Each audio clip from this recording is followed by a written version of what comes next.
Hi, class, and welcome back to our unit on the French Revolution. So this is going to be the second part of the lecture on the Reign of Terror. So if you didn't see the other part, you didn't watch the other Ed puzzle, you need to go back and look at it.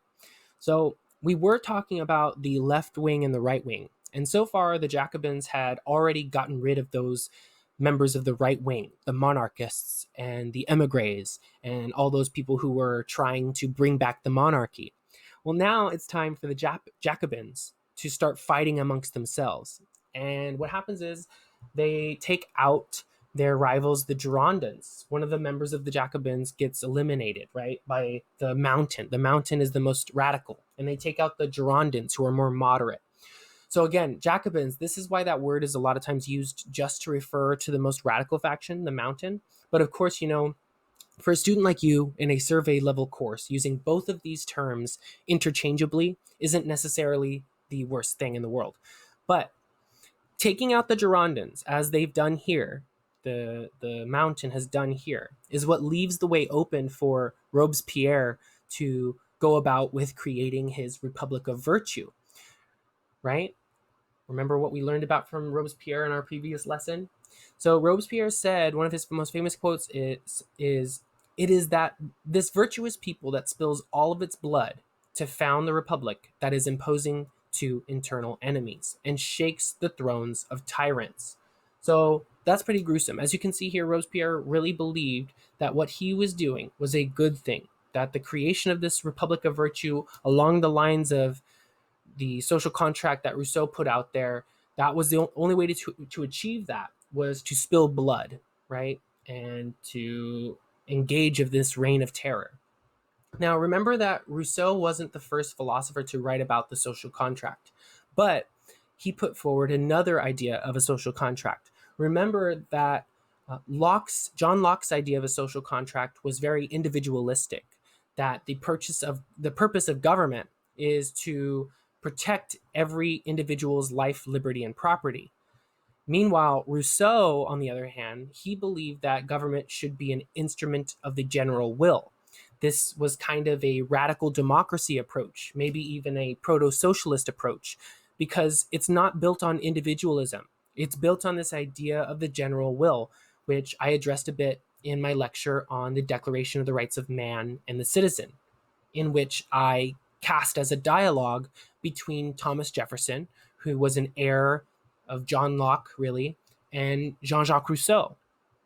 And what Robespierre is setting up here is a dictatorship of the people that will bring about this general will. So basically, say goodbye to liberalism and all these ideas about economic freedom and civil liberties and all that kind of stuff. The point now is for the nation to come together and submit to the general will. So individualism, liberalism, they're out the window for this time period. And a good example of this is the bread of equality. This is a piece of legislation, it was a law that the French government during this time created, and it outlawed white bread because to make white bread, you've got to take the husk off the grain, and it was seen as wasteful. Now, white bread, it tasted better, still does taste better. A lot of people today eat wheat bread on purpose because they think it's better for you today. But of course, that's kind of some people say that's not true.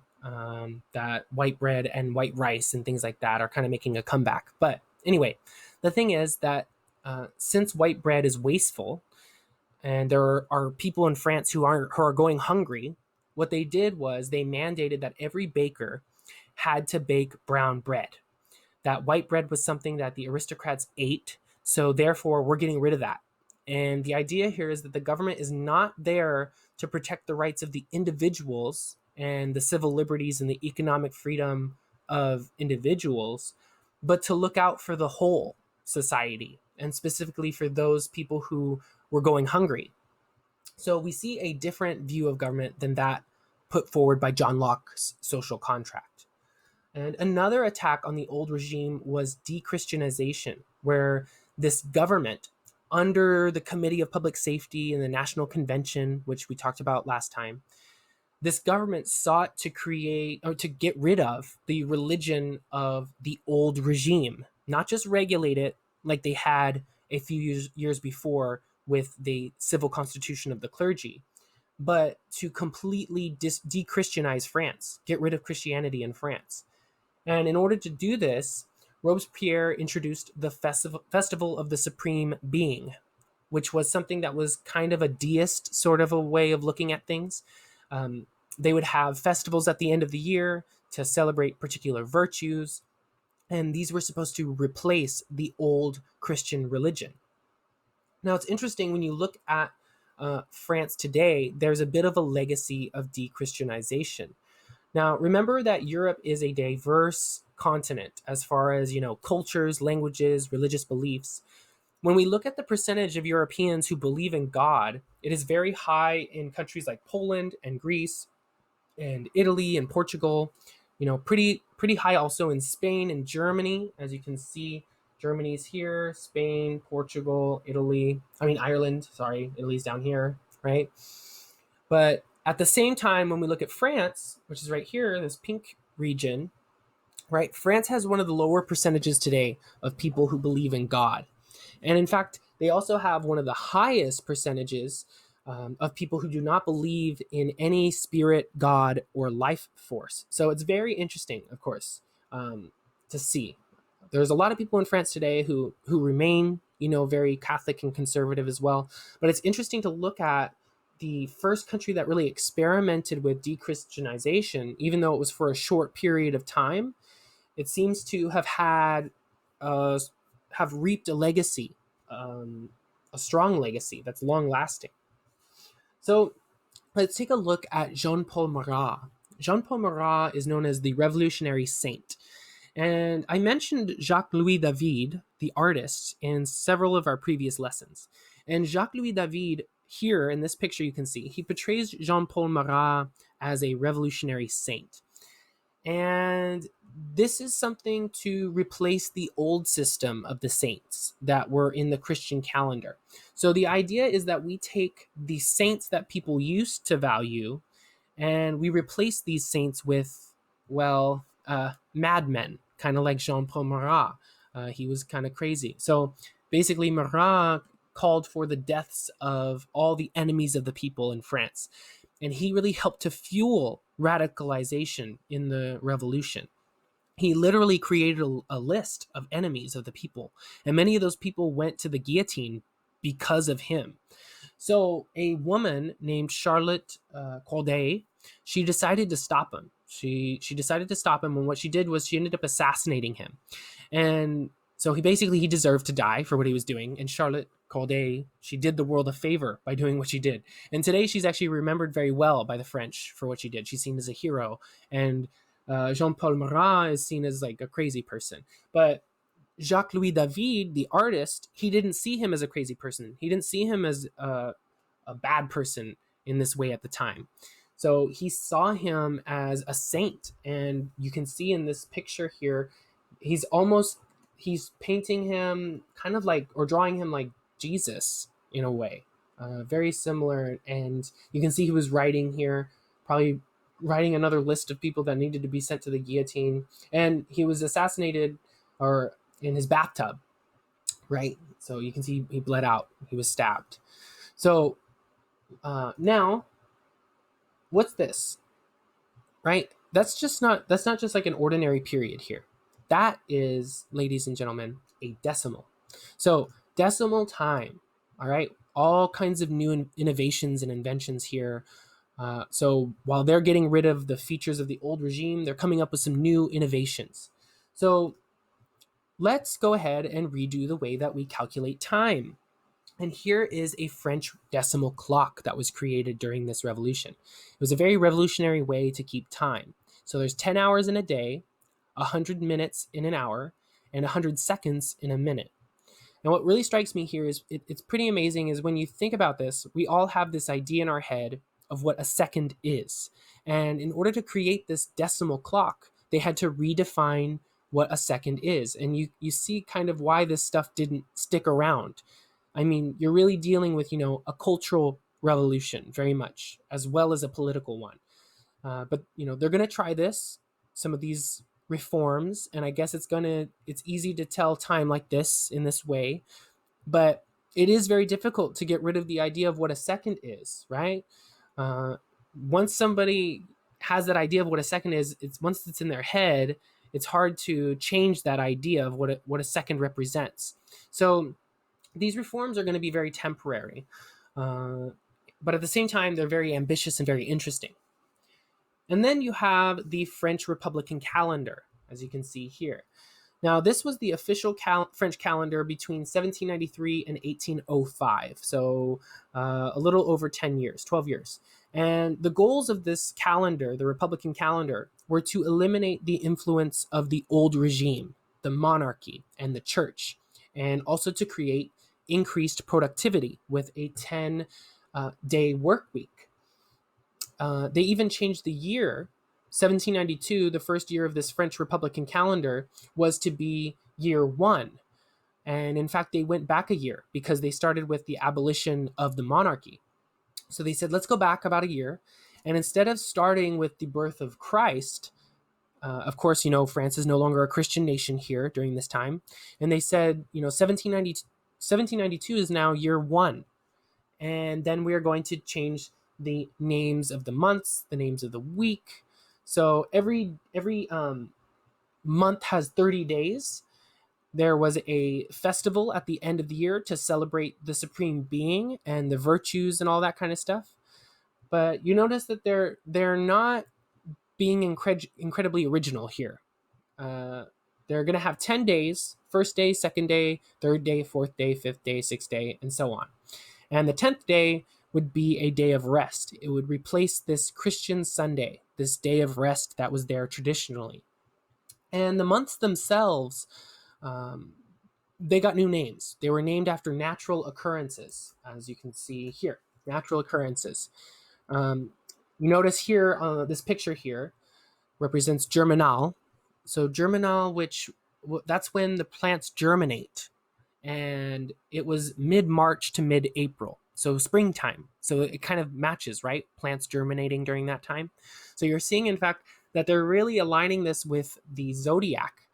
You can see here up at the top right of this photo here, you see a ram. This is on the time of Aries as well. So these natural months that are mimicking more the zodiac rather than the Christian calendar.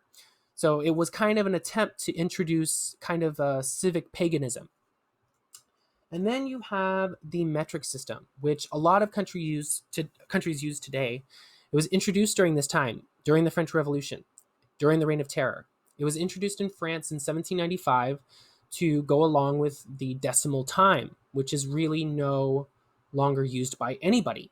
But the metric system is used a lot in lots of places around the world. The United States, of course, is an exception to that, with a couple other countries.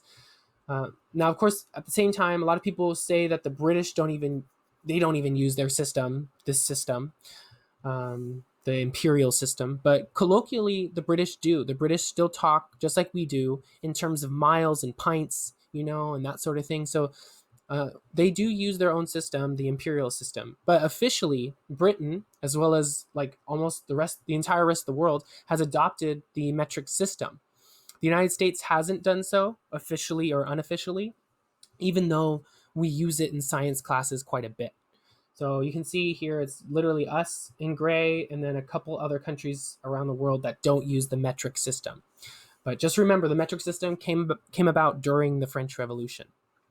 So let's go now to the end of the Reign of Terror, right, and the fall of Robespierre. Now, there are lots of political purges that take place towards the end. After getting rid of its enemies, the mountain then turns on itself. And this happens a lot in the history of political factions, and especially during revolutionary upheavals. You can think about Stalin and Trotsky, which we will learn about in this class, in other revolutionary factions over the years, that there's a faction that's taken out, and then this revolutionary faction then turns on itself. So that it's a common recurring thing that we see in history, is people turning on each other who were once allies. And so what happens here is that Robespierre, believe it or not, was not the most radical person in this faction of the Mountain, right? So they were all members of the Mountain. They were all the most radical of the Jacobins, remember? But within this group now, we have another subgroup here, right? So within the Mountain, there were the Hébertistes and the Dantonists, right? So Hébertists and Dantonists, if you don't know how to pronounce it in French. And so again, Robespierre, believe it or not, he was not the most radical person in this faction. There were the Hébertistes and the Dantonists. And so the Dantonists, they are not radical enough. These are followers of Danton. And then there are the Hébertistes who were too radical. So they're too hot here. If we're thinking about revolutionary oatmeal or porridge, Jacques Hébert and the members of his radical faction, they were guillotined for being too radical in March 1794. Too radical for Robespierre, if anybody could believe that, given how crazy Robespierre was. And then we have too cold. We get too cold. We have Georges Danton and his followers who were guillotined in April because they had the nerve to speak out and to advocate for the end of the terror, the end of the reign of the terror. And, they were asking, when is this going to end? I thought this terror was going to be a temporary thing. And of course, Robespierre's thinking, hey, if you think the terror needs to end, then you must be an enemy of the people yourself. And one of Robespierre's partisans, one of his supporters, said, the monsters, they want to break down the scaffolds, but citizens never forget. Those who want no guillotines are those who should feel that they are worthy of the guillotine. Some very foolproof logic there, right? Makes so much sense. Not really. I'm being sarcastic. That's crazy logic. Anybody, according to him, who doesn't think that we need to have mass executions, they need to get in line for the next mass execution. They need to be executed. But that's really this frenzy that was overtaking this political faction. This frenzy was leading to the faction cannibalizing itself, turning on itself. So who will be next, right? At a certain point, people start to think, all right, even if I'm a member of Robespierre's faction, I'm still not safe. So eventually you start to think, maybe this has gone on long enough, because you're kind of like at the DMV, you take a number, you imagine that number is going to come up and you're going to be executed next. And that's what people were starting to think. So even members of Robespierre's faction began to express some concern. And so enough is enough, and people have had enough at a certain point. You could only cut so many heads off before people get tired of it. And I think that that's the fundamental truth of human existence. People get tired of violence after a while. And so the next person is going to be Robespierre. And we mentioned the French Republican calendar, the month of Thermidor. So check out this picture here. There's this lion and this fountain here, right here in the bottom left. This is the month of Leo, okay? This is when the best people were born, right? Because Leos are naturally egotistical, in case you didn't know that. So, of course, it's a little point of view analysis there. But the month of Thermidor, because, thermos, right? You know what a thermos is? It keeps your drink hot or whatever. This is the hot month, Thermidor. So when we think of a natural occurrence, it's the hot month. So notice that the lady being depicted here is topless, because I guess it's hot and you've got to, it's hot out and she doesn't want to be all bundled up in clothes. So, they've gotten rid of Christianity as well. So that kind of also explains why this art was able to be put out there. And then there's this swan here, right? So anyway, the month of Thermidor, you think about it getting too hot. And I think about the old cartoons where it would get so hot that the thermometer would burst. That on the 9th of Thermidor of year 2, you have something called the Thermidorian reaction. So people think, this reign of terror has gone on long enough, that it's gotten way too hot. And so this is when the metaphorical cartoon thermometer just burst. And what goes around basically cuts your head off, right? I don't know if that's how the original quote goes. In fact, I'm pretty sure that's not how it goes, right? What goes around comes around. But at the same time, I'm pretty proud of this animation that I made. So let's look at it again real quick, just because I'm really proud of of it. So remember, what goes around cuts your head off, and that's what happened to Maximilien Robespierre.